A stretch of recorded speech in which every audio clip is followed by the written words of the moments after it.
Earplugs. These are a really, really big deal.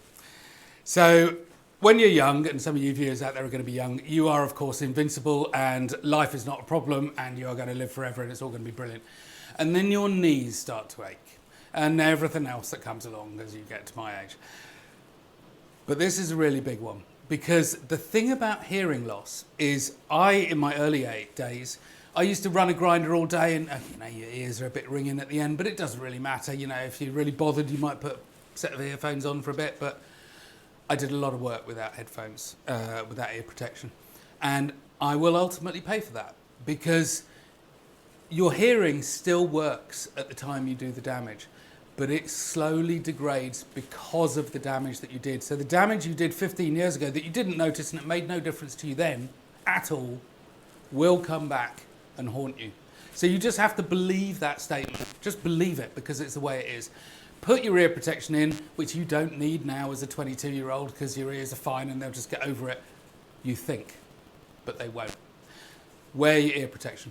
But the other thing is a friend of mine, Owen Bush, amazing pattern welder, and I just met him by accident on a TV set, actually, on the set of the UK version of Scrap Heap Challenge, which is Junkyard Wars in the States, for any that remember that.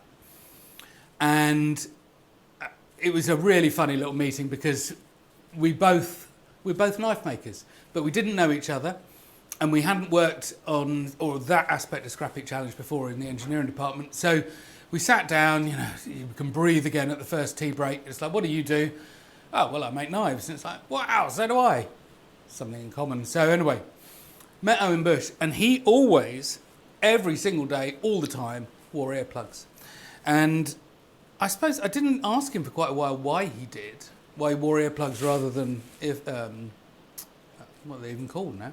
No, headphones, whatever you want to call them, ear protectors.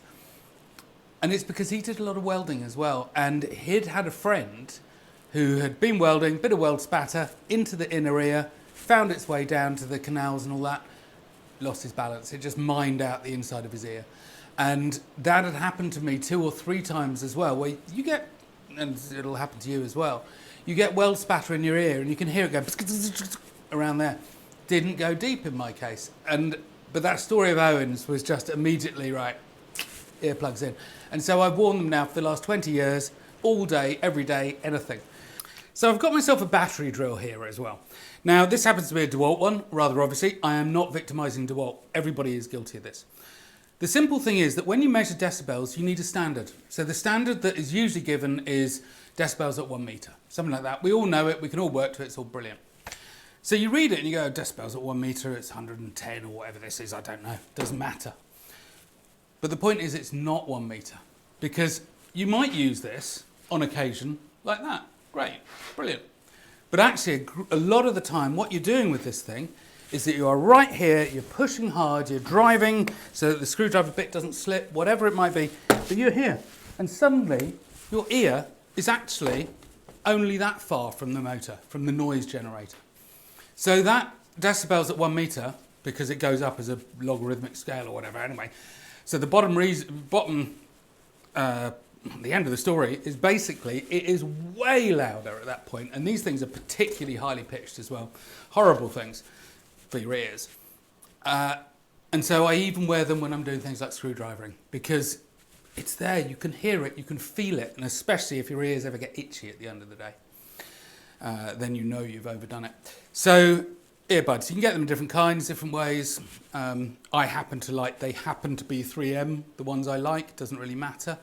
But they're squidgy foam ones, but they're brilliant.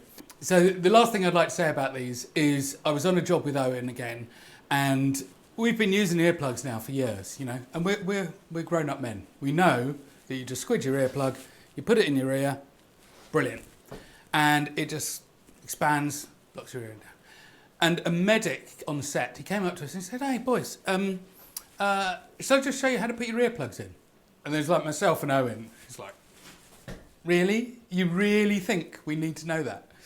And I can't even quite remember what he did now, but it really made a difference. So you take your earplug and you do what was it he did? He sort of like lifted up his ear like that. He reached over and he put it in. And he went like, that's it, in fact. And if you really want your earplugs to work, do that. It is just amazing. So anyway, the bottom of the end of the story is that myself and Owen just looked at each other and went, okay, yeah, we did need to know how to put earplugs in.